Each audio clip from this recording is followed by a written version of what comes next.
দেখুন, কালকে রাত অবধি পশ্চিমবঙ্গের মানুষের মনে, শুধু পশ্চিমবঙ্গের মানুষের মনে বললে ভুল হবে, পুরো ভারতবর্ষের মানুষের মনে একটি প্রশ্ন ছিল যে পরিবর্তন না প্রত্যাবর্তন। সেটির ফলাফল আজকে আমরা পেয়ে গেছি, পরিবর্তন। পরিবর্তন যখন হয়েছে, তাহলে আমরা সকলেই চাইব পরিবর্তন হোক পশ্চিমবঙ্গের শিক্ষা ব্যবস্থার, পরিবর্তন হোক পশ্চিমবঙ্গের স্বাস্থ্য ব্যবস্থার।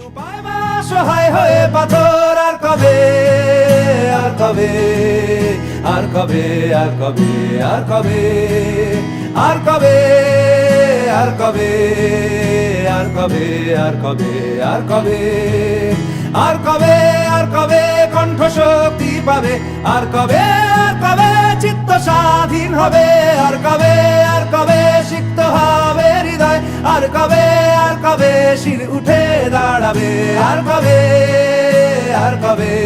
ভারত একটি গণতান্ত্রিক দেশ। এই দেশে হিন্দু, মুসলিম, শিখ, খ্রিস্টান সব ধর্মের মানুষের সমান অধিকার আছে। কিন্তু বিজেপি একটি পার্টিকুলার ধর্মকে প্রায়োরিটি দিয়ে রাজনীতি করে, এটি আপনি অস্বীকার করতে পারবেন না। তবে থাক সেসব কথা। যদি বিজেপি পশ্চিমবঙ্গে এসে সাধারণ মানুষের উন্নয়ন করে, গরিব মানুষের পাশে দাঁড়ায়, সঙ্গে শিক্ষা ব্যবস্থা ও স্বাস্থ্য ব্যবস্থার উন্নয়ন ঘটায়, সেটিতে কারো সমস্যা নেই। আশা করছি পরিবর্তন যখন হয়েছে, তাহলে সেটি পরিবর্তনই হবে, এই শুভকামনা আমি করছি। শুধু আমি বললে ভুল হবে, পুরো পশ্চিমবঙ্গের মানুষ এই আশা রাখছে।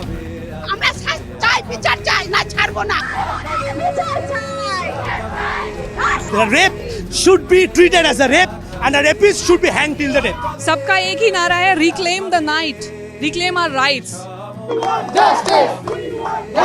और जिसने मन में संकल्प किया हुआ है कि 30 अक्टूबर को वहां पर पहुंच करके कार सेवा करेंगे और मंदिर वहीं बनाएंगे, उसको कौन रोकेगा। কবে চিত্ত স্বাধীন হবে, আর কবে, আর কবে সিক্ত হবে হৃদয়, আর কবে, আর কবে শির উঠে দাঁড়াবে, আর কবে, আর কবে, আর কবে, আর কবে, আর কবে, আর কবে,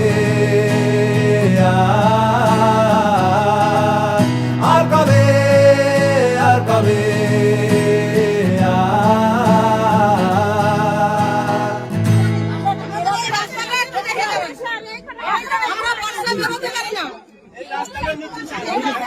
করা যাবে আগে ভাই বাঁচু, বেঁচে থাকলে রাস্তা।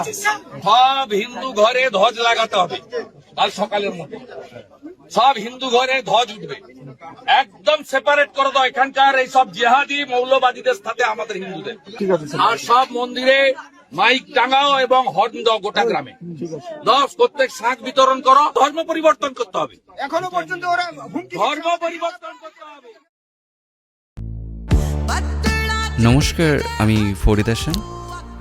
হয়তো আমার কথা কাউকে তেতো লাগতে পারে, কাউকে আবার মিষ্টি, কিন্তু আমি ব্যক্তিগতভাবে কোনো রাজনৈতিক দলকে সাপোর্ট করি না।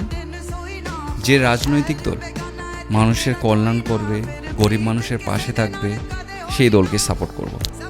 আশা করছি আপনিও করবেন। ভালো থাকবেন, সুখে থাকবেন।